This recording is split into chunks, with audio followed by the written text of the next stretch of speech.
bienvenue dans un nouveau vlog à Madrid. Pas rendu hein. Passeggio tutta sola per le strade, guardando attentamente i monumenti, la classica straniera con un'aria strana che gira stanca tutta la città. Ça fait 3 jours déjà qu'on est ici, donc je vous laisse avec une petite voix off qui va vous expliquer tout ce qu'on a fait ces 2 derniers jours parce que il s'en est passé des belles, des très belles. Je vous laisse voir et je vous laisse, je vais vous raconter en fait tout simplement dans quelques instants. On vient de sortir des jardins du Palais Royal. On a décidé de ne pas visiter le palais cette fois-ci parce qu'on a été un peu déçus de celui de Varsovie. On s'est dit qu'il y avait d'autres choses à voir ici. Donc on s'est contenté de visiter les jardins qui sont gratuits et qui sont donc indépendants de la visite du palais. Et ils sont très sympas pour le coup. C'est pas du tout des jardins comme à Versailles. C'est un peu plus des jardins à l'anglaise avec des petits bosquets. Et de temps en temps vous tombez sur des parterres ou ce genre de choses. Et là on monte mais j'ai aucune idée de là où on va. On cherche à rejoindre une cathédrale qui est de l'autre côté.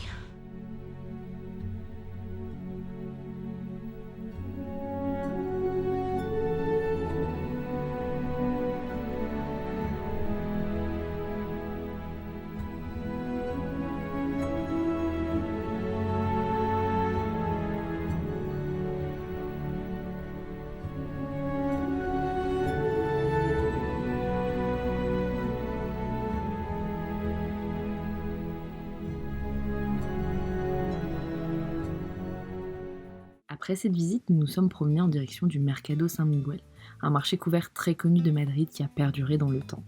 Vous pouvez y retrouver une variété incalculable de tapas et de plats typiques espagnols.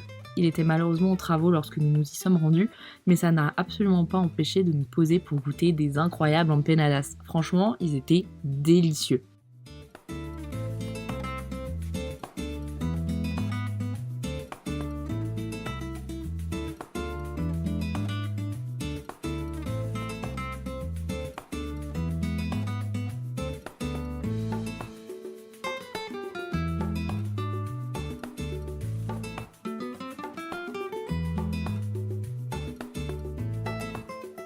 Nous avons ensuite repris notre route en direction de la Plaza Mayor, évidemment très connue ici. Attention toutefois au monde selon l'heure de la journée à laquelle vous venez. Nous on vous conseille plutôt le matin, vous verrez des images plus tard dans le vlog. En tout cas, on s'accordera tous à dire qu'elle est vraiment super belle. On vient d'aller manger dans un restaurant qui est connu finalement, on n'était pas sûr que ce soit celui-là, qui fait des sandwichs au calamar, qui est donc une spécialité de Madrid. T'as trouvé ça comment? Sur 20? Sur 20, 17. 17? Moi je dirais 17 aussi. Parce qu'en fait c'est du pain assez simple. Les calamars sont super bons. Toi t'as pris une tortilla qui était bonne, pourtant je suis pas tortilla. Et on a payé 17 € pour 2. Et on a été servi en 2 minutes. Vraiment je suis allée commander au bar et le mec m'a sorti tout de suite les sandwichs. Donc c'était super. Vraiment une très bonne adresse. Nous avons ensuite attaqué une promenade digestive pour se remettre de ce sandwich au calamar. Entre boutique de souvenirs, découverte de la Puerta del Sol qui est en réalité à 2 pas de notre hôtel, petit passage devant la Banque d'Espagne, j'espère que vous avez la ref. Évidemment, c'est dans la Casa de Papel. Nous avons ensuite remonté Grande Via qui est très connue pour ses nombreuses boutiques. Évidemment, nous avons fait un petit peu de shopping.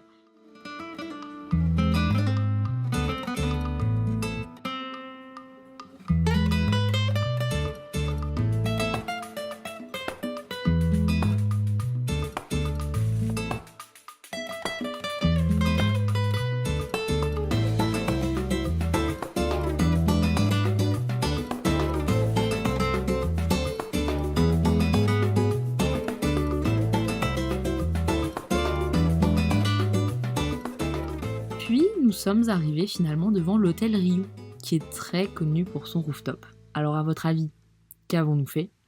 Bien évidemment, nous avons pris de la hauteur.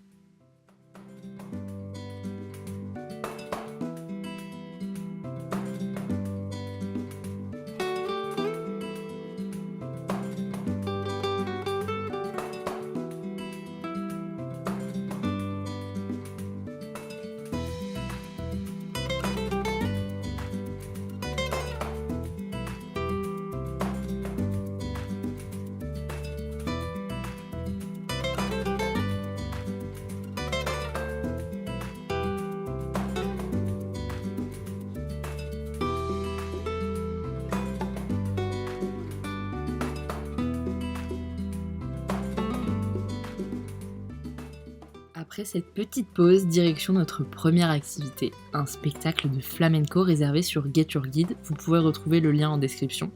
Immersion totale dans la culture espagnole, c'était vraiment incroyable et pour un prix qui honnêtement n'était pas si excessif que ça.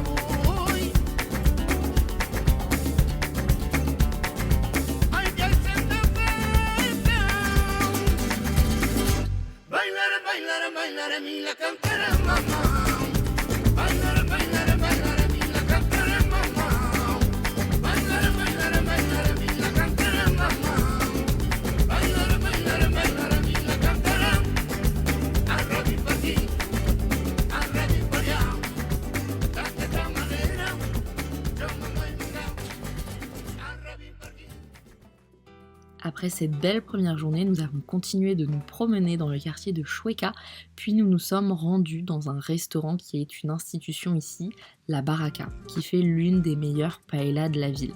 J'ai lu qu'il était vivement conseillé, voire même obligatoire de réserver. Nous l'avons fait sur le site, je vous mettrai le lien en description, c'est très simple, très rapide et au moins vous êtes assuré d'avoir une table. En tout cas, la paella était vraiment délicieuse. Jour 2 à Madrid, toute bonne journée commence par un très bon petit déjeuner. Direction la Mallorquina qui était à 2 pas de notre hôtel, vous la retrouvez sur la Puerta del Sol. Ici c'est une institution en ville depuis 1894, autant vous dire que pour nous c'est un gage de qualité. Nous avons donc pris 2 viennoiseries et nous sommes allés les manger un petit peu plus loin. On vous laisse avec le verdict. Waouh! C'est un pratico. Non, c'est trop bon.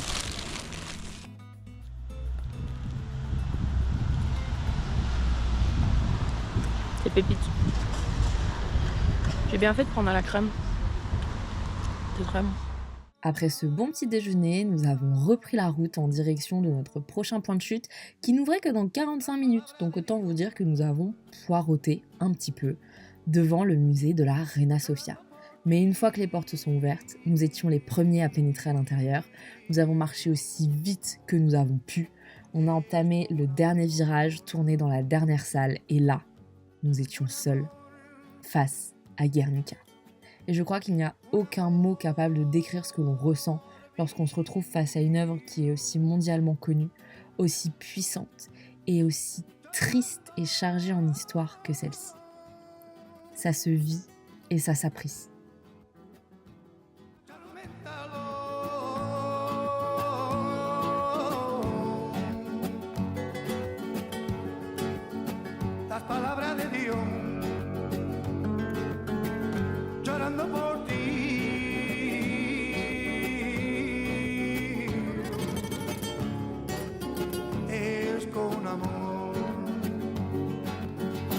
Para ya vivir junto a ti, me enamoré allá de ti, ya sin tus besos yo no puedo vivir recordado. Direction ensuite la gare d'Atocha qui se trouve à 2 pas du musée de la Reina Sofia. Alors je dois vous avouer qu'on a eu un petit peu de mal à trouver l'entrée parce que nous cherchions quelque chose de bien spécifique. La gare n'est pas connue pour être la plus grande d'Espagne, mais pour abriter un jardin tropical. Ouais. Nous aussi, on a été tout aussi surpris que vous, cette gare abrite un jardin tropical. Et comme c'est la plus grande d'Espagne, évidemment, on s'est un petit peu perdu à l'intérieur. Mais nous avons finalement retrouvé notre chemin.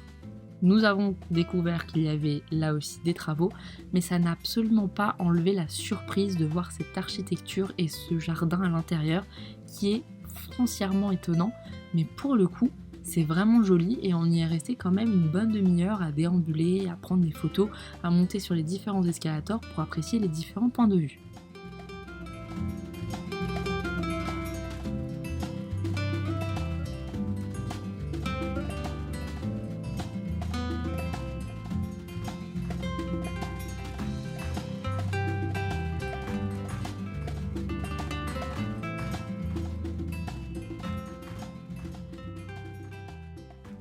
Après cette matinée bien chargée, direction un restaurant dont j'ai totalement oublié le nom, donc si je le retrouve, je le mets à l'écran ou en barre d'infos.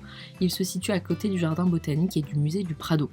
On s'est régalé. Tom a commandé des tapas et moi, une paella. Oui, j'ai encore commandé une paella et spoiler alert, ce ne sera pas la dernière du voyage, donc préparez-vous.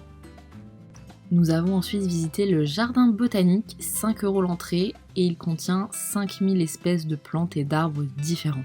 Il y a une collection incroyable de bonsaïs notamment qui nous a particulièrement marqué. Ils sont beaux, ils ont des tailles totalement différentes et en plus de ça, certains ont un âge, c'est incroyable, on compte en centaines d'années. C'est vraiment hyper intéressant parce que je trouve qu'on n'a pas souvent l'occasion de voir une si grande collection de bonsaïs.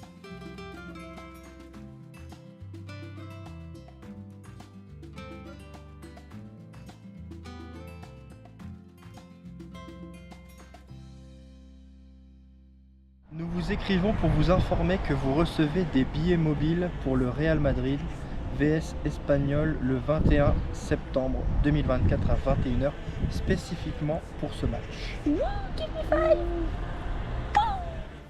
On s'est empressé d'enregistrer les billets parce qu'on avait peur de les perdre et on se retrouve sans aucune transition le lendemain soir dans le métro en direction du stade Santiago Bernabéu.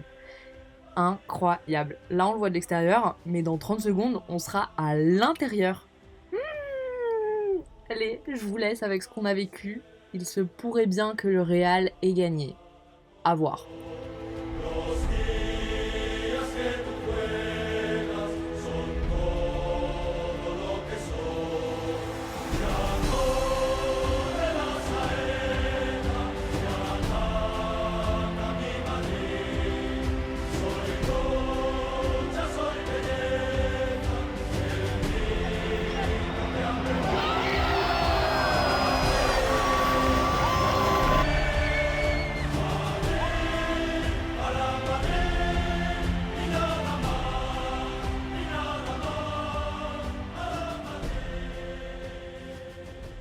Aujourd'hui on est dimanche, le 3e jour de notre long week-end et on vient d'aller manger à la chocolaterie San Ginés qui est une institution ici à Madrid. En fait c'est un passage, donc une toute petite rue dans laquelle vous avez à peu près 4 petits espaces en fait qui ont été annexés par la chocolaterie San Ginés. Donc vous avez une boutique, une vente à emporter et 2 restaurants avec terrasse où vous pouvez manger les chocolatés con churros, qui est très bon. Nous on s'en est pris donc chacun un chocolaté et 6 churros et je vous laisse avec les images parce que franchement on s'est pété le bide. Doudou, tu peux dire que tu t'es pété le bide ou non chez San Ginés? Oui. C'était bon? Ouais. Tu notes combien sur 20? 20. 20? Ah ouais, donc gros pétage de bide là. Là c'était délicieux. Et à savoir qu'on n'a pas pris le petit déj à l'hôtel, c'est la première fois qu'on fait ça. Et du coup on petit déjeune un peu partout dans des boulangeries et là notamment à San Ginés. Et donc on a payé pour 2 11,80 €, donc pour un chocolat avec 6 churros, en sachant que vous trempez les churros dans le chocolat, mais s'il reste du chocolat vous pouvez bien évidemment le boire, c'est un peu épais mais ça se fait sans aucun problème. Nous avons ensuite attaqué la journée avec une petite marche en direction du marché d'El Rastro. Il s'agit du plus grand de la ville et je peux vous dire qu'il est carrément gigantesque. Dessus, vous avez autant des antiquaires que des particuliers qui font leur brocante ou encore des stands de marché classiques avec la vaisselle, les vinyles, les bijoux et les petits souvenirs. Honnêtement, c'est un super endroit où flâner, parfois dénicher des pépites si vous aimez chiner, mais le seul bémol c'est qu'il y a énormément de monde, même si vous y allez tôt. Donc attention, ceux qui sont agoraphobes, vraiment, je ne vous recommande pas l'expérience.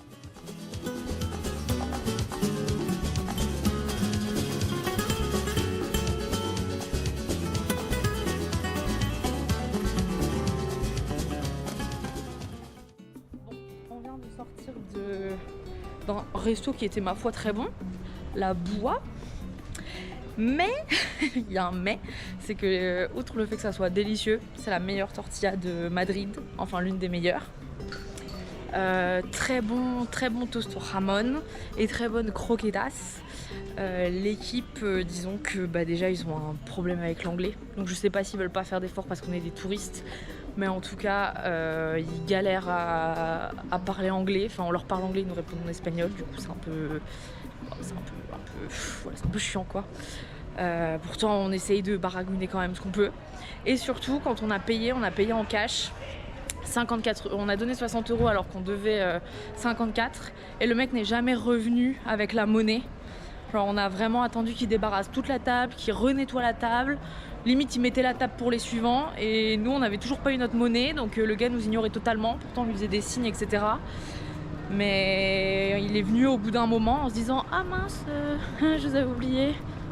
Ouais, bref. Du coup, pas terrible au niveau de l'équipe. Par contre, délicieux au niveau de la bouffe. Donc, en soi, c'est une bonne adresse. Mais faites gaffe à pas vous faire avoir parce que vous êtes des touristes, quoi. Parce que nous, ils ont tenté en vrai. C'est tout. Ils ont juste tenté et on n'est pas des pigeons, ils ont pas réussi. Nous avons ensuite décidé de flâner encore un peu dans les rues de Madrid. Il faisait beau, il faisait chaud, il y avait plein de monde, des boutiques, c'était hyper agréable. Et notre point de chute était le temple de Débodes qui se situe un petit peu dans les hauteurs, mais vous commencez à nous connaître, nous on marche, donc on a traversé un parc, une magnifique roseraie, et puis nous sommes arrivés devant ce temple qui est un cadeau offert à l'Espagne par l'Égypte. Il faut savoir que c'est l'un des plus bels endroits pour admirer le coucher du soleil. On n'a pas eu trop de chance parce que le ciel était assez nuageux, mais les couleurs étaient quand même belles et je pense que vous le verrez sur les images, mais on n'a pas été les seuls à avoir eu cette idée-là. Jour 4 à Madrid, le dernier jour. Et là, on est actuellement sur la Puerta del Sol, qui est donc l'une des grandes places de Madrid. Et vous avez juste en face de moi là-bas, en face de ce grand bâtiment, le point zéro de l'Espagne. Donc un peu comme le point zéro devant Notre-Dame à Paris. Et vous avez du coup toute une boussole qui vous montre où sont les grandes villes comme Barcelone, Santa Cruz de Tenerife, Séville, etc.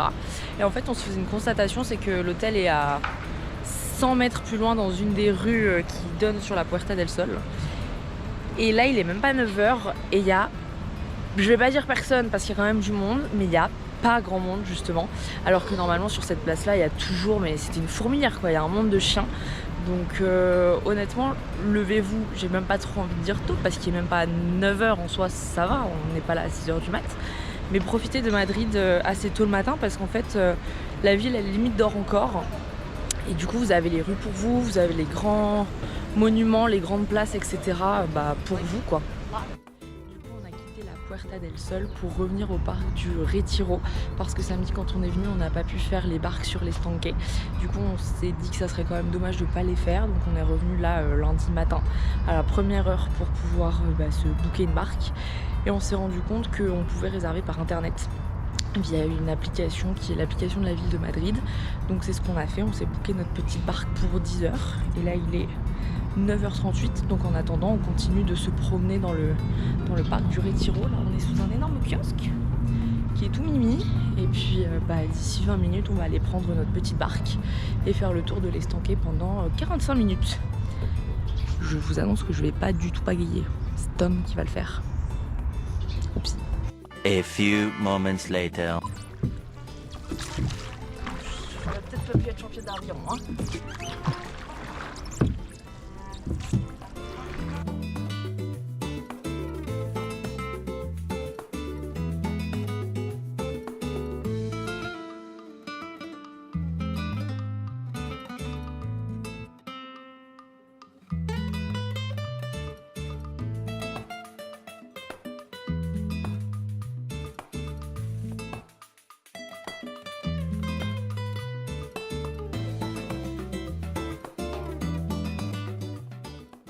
Après notre petit tour de barque, on a marché pendant 45 minutes. On s'est tapé la déterre pour aller voir las Ventras, qui sont les arènes dans lesquelles ils font les spectacles de corrida. Du coup, on a appris qu'hier soir, il y a eu un spectacle de corrida. Pas forcément triste de l'avoir raté, pour être très honnête. C'est pas quelque chose avec lequel j'adhère spécialement. Très sympa.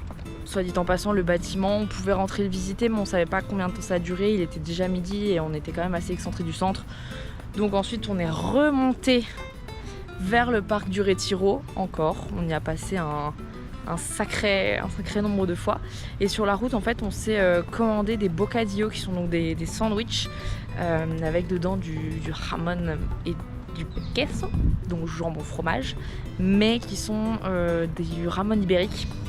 C'était une tuerie. Si je vous retrouve le nom de là où on a mangé, parce qu'il y avait un nom sur le papier, mais je pense pas que ce soit le nom de l'endroit où on a acheté. Je vous l'afficherai à l'écran et je vous le mettrai dans la barre d'infos, mais franchement c'était délicieux, genre pétage de bide. Et à côté on s'est pris des petits saucissons, pareil, qui étaient super bons. Puis là on fait que marcher depuis tout à l'heure, il est 16h40 et on a fait que marcher depuis 13h. Donc on a retraversé la ville parce que là on est au niveau du Madrid comme ça, qui est donc tout à l'ouest de la ville, du côté de Casa de Campo. Donc c'est vraiment pas du tout le même coin. Entre temps on s'est quand même arrêté dans un petit bar pour se faire une terrasse et pour boire de la Mahou, qui est une bière espagnole. Donc on voulait s'en boire une avant de repartir parce qu'on s'était déjà bu plein de sangria. Donc on s'est dit allez, on va tester autre chose. Elle était pas mauvaise. Après nous on est ch'tis à côté de la frontière belge, donc forcément c'est dur de trouver des bières qui rivalisent avec ça. Mais c'était sympa, le cadre était cool. Et puis on a continué de marcher jusqu'ici. Et donc là pour l'instant on est à 26 000 pas sur notre journée, qui n'est pas, je le rappelle, notre record, puisque notre record est de 36 000. Je pense qu'on ne l'aura pas aujourd'hui. Ça fait à peu près 15 bornes là, ça va. On est un peu en dessous de ce qu'on fait d'habitude, mais la journée n'est pas terminée. On a notre avion seulement à 21h40, donc d'ici là on va encore bien remarcher. Là on va repartir dans le centre et on a pour destination le Mercado del Cabrera, je sais plus.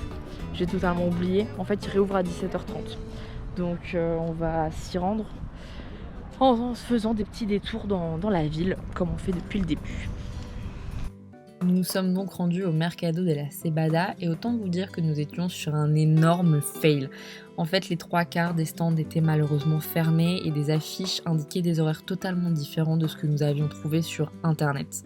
Nous avons donc fait rapidement demi-tour et nous nous sommes posés dans un Foster Hollywood, qui est une chaîne de restaurants espagnols mais qui fait une carte vraiment très américaine. Vous allez voir des gros burgers.